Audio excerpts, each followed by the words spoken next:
একজন ভক্ত মহাপুরুষজিকে জিজ্ঞাসা করছেন, মহারাজ, অবতার পুরুষদের পূর্ণ জ্ঞান বরাবর থাকে কি?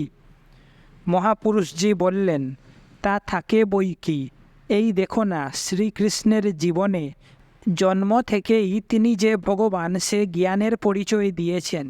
অবশ্য সব অবতারে ওই সকল ভাবের অভিব্যক্তি একরকম হয় না, কিন্তু তাদের সেই বিষয়ে জ্ঞান পুরাপুরি থাকে। জগতের আধ্যাত্মিক কল্যাণ করবার জন্যই তো ভগবানের শক্তির আবির্ভাব। ওদের সবটাই দয়ার ব্যাপার। অবতার তো আর সাধারণ জীবের ন্যায় কর্মফলে জন্মগ্রহণ করেন না। তাদের আবার অজ্ঞান কোথায়?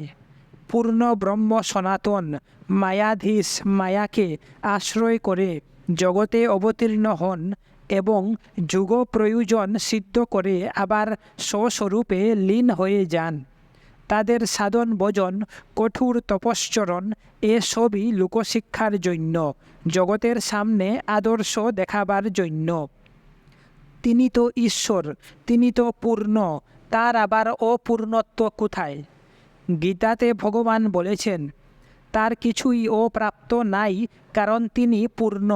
তবু লোকশিক্ষার জন্য কর্মে প্রবৃত্ত হন। তার কর্মফলের কোনো স্পৃহা নাই, আর কর্মসমুদয়ও তাকে লিপ্ত করতে পারে না।